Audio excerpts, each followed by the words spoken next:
ने कहा कि शरद पवार साहब, उनका नाम है सम शिंदे, उस शिंदे साहब के दामाद हैं और वो स्पिन गेंदबाज थे। इनके जो ससुर थे वो क्रिकेटर थे, वो स्पिन गेंदबाज थे। तो मुझे डर लगता है शरद पवार जी की गुगली से। अब ये जो गुगली मार रहे हैं, पता नहीं इस गुगली से मेरा विकेट न कहीं उड़ जाए। एकनाथ शिंदे को ये लग रहा है कि साहब शरद पवार की दोस्ती ना अच्छी न दुश्मनी अच्छी, तो एक इक्वी डिस्टेंस बना करके रखो। उन्होंने कहा कि शरद पवार जिनके दामाद हैं वो खुद एक स्पिनर रहे हैं और शरद पवार की भी क्रिकेट में बड़ी रुचि रही है। तो पता नहीं आज शरद पवार जी मुझे कौन सी गुगली फेंक रहे हैं। मैं चाहूंगा कि उस गुगली का हमें कोई नुकसान ना हो। तो शरद पवार को इधर वो एक प्रकार से इशारा दे रहे हैं और दूसरी तरफ अंदर खाने एक मैसेज भी देवेंद्र फडणवीस को देने की कोशिश कर रहे हैं। उधर देवेंद्र फडणवीस भी इतने चतुर सुजान हैं कि शिवसेना उद्धव के 3 नेताओं से वो फौरन मुलाकात कर लिए, क्योंकि एकनाथ शिंदे के जो एक मंत्री हैं उन्होंने कहा कि साहब मुझसे बिना फाइल देखे हुए किसी फाइल पर कोई साइन नहीं करेगा कोई अधिकारी, जब तक मैं फाइल देख न लूं। और फाइल देखने का मतलब यह हुआ कि मुख्यमंत्री के अधिकार को एक प्रकार से चुनौती देना। फाइल साइन न करे, ये न करे, वो न करे, ये मुख्यमंत्री का अधिकार है। और अगर कोई कैबिनेट मिनिस्टर ये कहता है कि मुझे दिखाए बिना किसी फाइल पे आप साइन नहीं कर सकते हैं, तो एक प्रकार से मुख्यमंत्री को चुनौती देना हुआ। तो जिस दिन ये चुनौती दी गई उसके 2 घंटे के बाद ही देवेंद्र फडणवीस इतने चतुर सुजान हैं कि उन्होंने शिवसेना उद्धव के 3 नेताओं से मुलाकात कर ली और एकनाथ शिंदे को संदेश दे दिया कि गफलत में न रहना, हमने विधायकों का इंतजाम करके रखा है और अभी तो पिता पुत्र हमने जो उसको कहना है वही करना है। लेकिन इसमें नुकसान क्या हो रहा है साहब? नुकसान ये हो रहा है कि दिशा और सुशांत का मामला ये लोग टेंटर हुक पे लटकाए हुए हैं और निश्चित रूप से मैं दावे के साथ कह रहा हूं कि इसमें सरकार की बड़ी भूमिका है। सरकार इस मामले में पाक साफ नहीं है, लेकिन प्रकृति अपना खेल कर रही है।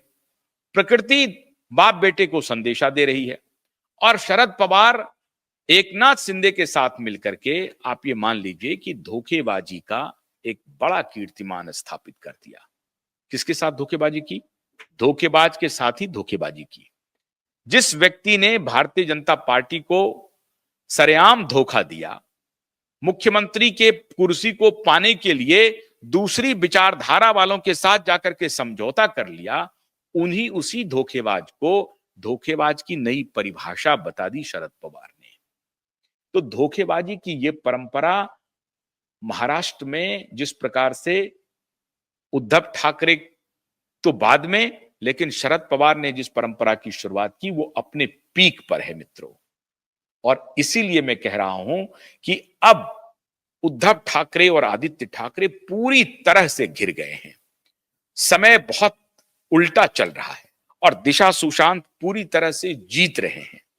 उनका चक्र लगता है कि बिल्कुल पलट गया है, बाजी पलट गई है। एक तरफ अदालत में सुनवाई हो रही है और दूसरी तरफ पॉलिटिकली हर जगह वो मात खा रहे हैं।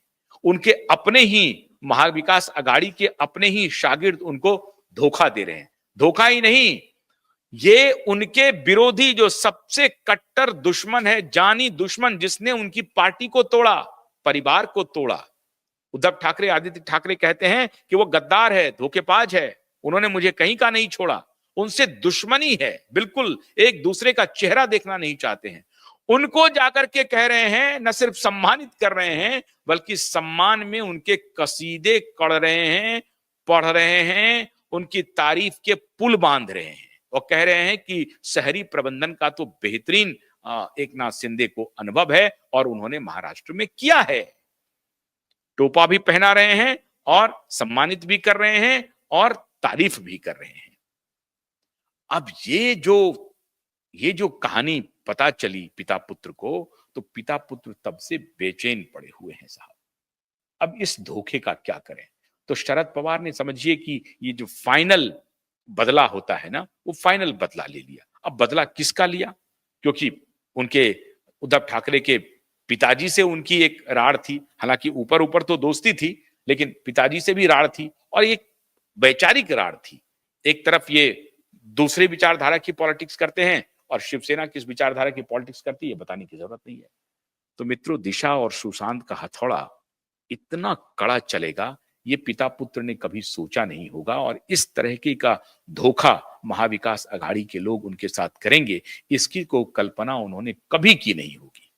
और यही आप देख रहे हैं कि ये कल्पना साफ साफ जो शरद पवार ने कल्पना देश के लोगों ने की थी कि उनको जरूर मिलेगा, उनको उनके किए की सजा मिलेगी, वो सजा मिल रही है और उनके अपने साथी ही उनको उनकी औकात दिखा रहे हैं। ये जो खंजर भोंका गया है, पता नहीं इस खंजर में कितने खून निकले हैं, कितने जख्म हैं, लेकिन गहरे तो जरूर दिख रहे हैं जख्म, और ये लंबे समय तक ये जख्म हरा रहेगा। भरेगा कि नहीं भरेगा कहना मुश्किल है। तो मित्रों, विदा लेने के पहले मैं आपसे एक बार फिर अनुरोध कर रहा हूं कि जिन्होंने हमारा चैनल सब्सक्राइब नहीं किया है वो जरूर सब्सक्राइब कीजिए। कल मैं एक विशेष खबर लेकर के और हाजिर होऊंगा। तब तक के लिए आशुतोष को मत दीजिए। नमस्कार।